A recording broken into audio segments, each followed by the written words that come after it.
Albaï TV, c'est l'information utile.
jaɓe kisal moƴƴaral mon musidɓe tedduɓe yeɓoɓe ayawo habrirde Alba TV tawi ko ɗo e Thiès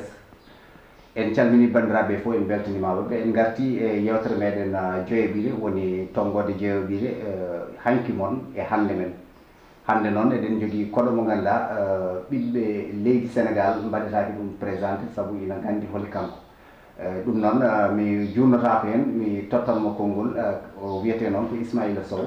mi tottamo konngol hawnaki mawo yaño hen hol gurdam makko e dewde makko Ismaïla jaam e kisale ma jerejef Alaji Samba Guinda meɗama yetta meɗa yetta wonde maɓe meɗa yetta kadi hoorejo o mo ganduɗa kay woni hoorejo Albar TV e meɗa yetta yeɓoɓe ɗum ɓe foof meɗa salmina aynaɓe Sénégal foof kala mo ganduɗa ka dillowo aynaɓe e meɗa ketto noon namde ma a jarama seydi Sow joni gam natene namde ɗe eɗen gandi julde taske ɓennude nde wonno hewno waade kadi hikka elle won jiyande goɗɗe peeñi hen ɗum noon ƴewat ɓedde ɗum walla mbiyen mbaɗen ɗum bilan hikka beele jawɗi taske keewi min mbiyatmi ko jawɗi taske keewi saabu ɗi gaari ha heewi yimɓe jii yiɓɓe ɓe so cuudi ɓe ganduɗa ɗum wona sohla mumen no feewi ko ɓen jooɗi ha kay ko moƴƴino ko suɓɓoteɓe saabu gueɗal laamu ko weɓtinde gueɗal aynaɓe ko addude gueɗal ñamoɓe kadi ko sodde nden noon gaddowo o si addi sodaka fayat kadi hasba kono wayatno wayi eyyi ko ɗum ɗon woni caɗele o kadi ko yimɓe il faut ɓe gowno ko e mumen yawde sood saabu ko ɗum wallata o mo ganduɗa ƴetti kaake janane ƴetti kalis banque yeehi sodoyi damma haaji o julni addi ha ɗo ena ayna ena jaɓna ena yarna ena reena ɗanataka jamma ɗanataka ñalawma on kadi yiiɗi ko labtinande ɗum ko addi ko ma soode kono no wayatno ni idan cooduya ƴetta jawdi kalis banque jaaha cooduya kaake gadda sika ari ɗum soode ɗum sooda kadi ko siɓi ko hen pasana kadi nawta sika yeehi kadi joɗɗa ndena ɗi hen ene mbata jooɗema ɗi hen ene gujje goɗɗi ene caako ha dañda banque caɗele ɗum kadi ɗum wona ko wiide ɗum wona ko yooɗi kono somi faami mbiɗa jawdi keewi kono somi ƴeewi population manam yimɓe ɓe kamɓe ɓe kolliti ko jawdi keewani saabu sa naate dara ɗe a yiyata jawdi te gueɗel gonguel nguel nden temps ministre ɓennuɗo woni Aminata Mbengue Ndiaye a yiyatno keeri ɗi fof uddite wayno Mauritanie ko wayno Mali wayno Burkina jawdi mumen gara telloɗo kono hikka e ministre kesso Samba Ndiobène sa ƴewdi ɗum e no Aminata Mbengue wayatno ni elle ko dañƴo seeɗa échec on banggue ala a yii frontiére aji ɗi ha faaɗi uddaka saabu ene waɗi cihlagal ngal ganduɗa ngal woni ko nder lesɗe he lesɗele he ɓe rendoɓe IMOA ɓe rendoɓe CEDEAO ɓe rendoɓe union africaine ene waɗi ko ganduɗa ko kadi heɓe ndindi ɗum hande ɗo woni ɗo an haɗo jogui laawol hombode naima walla bima nawata Mali jeeya walla Burkina walla Côte d'Ivoire walla Niger ɗum hay goto haɗata ɗum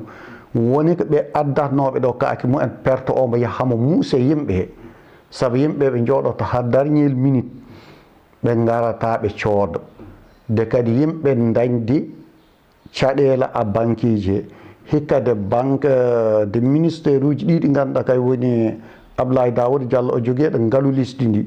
kay Samba Ndiobène ka o jogueɗo affaire gaynaka ka demene mumen potti ɓe ganduɗa heɓe godi jogueɓe banque ji ɗi deɓe gaari ñammaɓe mbi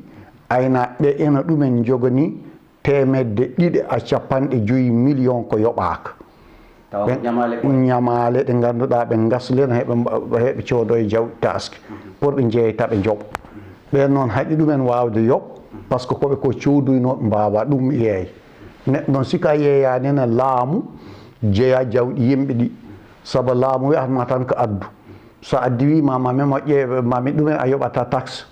a yoɓete hono wiyete mami mo addan rakkal woni mami mo yoɓan an joɓata so ak fof ko ujunere temedde a capanɗe nayyi ko heddi noon wawama waɗ garanti jubdi coggu wawa waɗ garanti yimɓe maɓe coot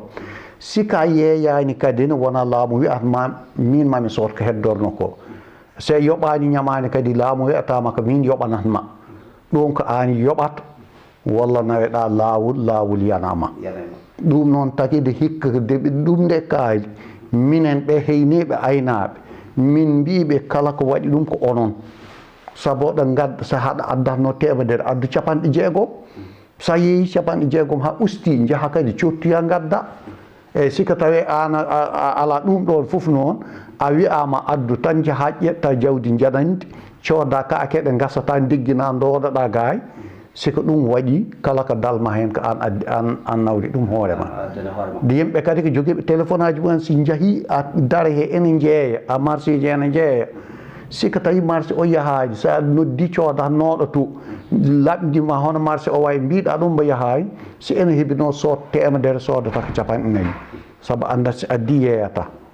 e nder ɗum ɗon ha joni est ce que a sikkani caɗele ɗe ko haaɗi aynaɓe ummotoɓe caggal leydi ɓe addude jawdi mumen wona taxe ji ɗi tiiɗi wona taxe ji ɗi koye soodoɓe he par ce que yi coodowo so moytoɓe addanta ɗumen caɗele ko ɓeɓe ganduɗa heɓe goni soodoɓe consommateur en ɓe ɓen neɗɗo mumen wiyata han ñamade toni mum takkata saabu neɗɗo o yeɗata ko lelade o jaɓnata o ɓuɓtata o renata wona ɗoyɗi mum belɗe hajuji muɗum ha kay wiye janggo woni taske woppa ha jemma foto ara sooda ko suhli kon nawa galle muɗum gueto laaɓo wara serte hen woppitma caɗele ɗum kadi koko yimɓene siko Allah ko ɓiɓɓe lesdi ndi nena ɓe mbaɗata ha kay ɓe daña ɗum fof ɓe gaddo e kaake par ce que an haɗa foti ando affaire gaynaka ndega kam ɗi jawɗi poɗɗi taskede mo wuuri fof si ɗo ɗo gonɗen han tawata ko jibinama ɗin jibinaɗi noon han tawata ko joomen hiiɗi puɗɗima hiiɗi wuurdu jemma ñalawma heɓe ñawda heɓe jaɓna heɓe ndena ha kay lewru ndu wona darto mi wi siko a calculi journée o 400 francs par jour nani mbaɗɗa ɗum multiplié par 30 mbaɗɗa ɗum multiplié par 12 mbaɗɗa ɗum multiplié par 30 on wiyata mbaɗɗa ɗum multiplié par 12 jawdi ndi ndi jeeyɗa 30 ndi daratoma ko journée 400 francs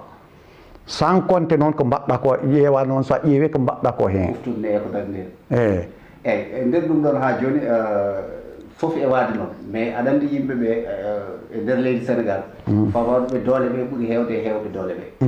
sa ƴeewi nden Aminata Mbengue Ndiaye so tawi addi jawɗi ɗi heewat baɗonama foof ne wawi dañde hen ɗo tolni ɗo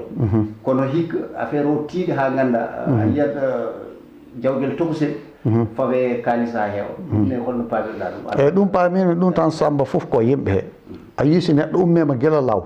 ma sood ko moƴƴi sooda ko jaari coggu mum saabu yii aussi famɗuɓe doole aussi aynaɓe ɓuuri famɗude doole saabu ɓe mbalani lampuji ɓe mbalani climatiseur aji ɓe jogaki autuji koɓe yimɓe wonɓe ladde ƴeew risque o gonɗo gaynaka haɗa diwo boɗle haɗa diwo ko kala risque ji ɗiɗi gonduɗa ndena ko akol ha kay won heure sika yaha tolni ɗon meɗa hasbi ko ɓuri ko moƴƴi ko yimɓe ɓe haalnede gonga ɓe coodoya saabu aminta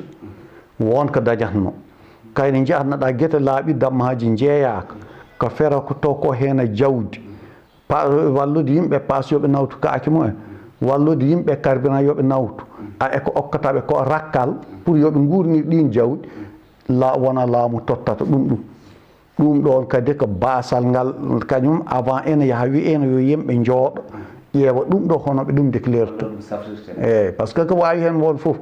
ko yimɓe ko poti haaldu ɗi mairie ji heeƴi ponno han wadde aménagé nokkuji ɗi ganduɗa ɗi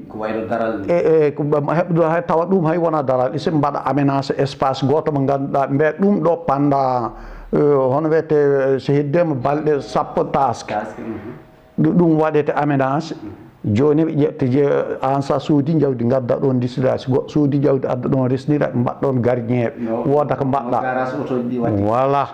siko ɗum waɗi ɗum reene ɗum si ɗum waɗi ma kadi heɓe neɓe ƴettu risque pour wallude yimɓe e si mbi foof yo fawo aynaɓe ɓe gadda jawɗi ɗi neɗɗo sooda ko sohli ko yaaha ɗum ala obligatoire si jawɗi ɗi si ɗi han lambi ɗum ala kana waɗa an keddada banque o coɓɓe ɓe gaddana han ɗagoto fo yaha jokko hajuji mum leli yo wuuro mum ene reena jabot mum an gona ɗon haɗa waɗa traine justice a jippine wuuro ma ene hen wawi jaaɓe kaake ma ene hen mbawi jaaɓe haɗa hen wawi sokke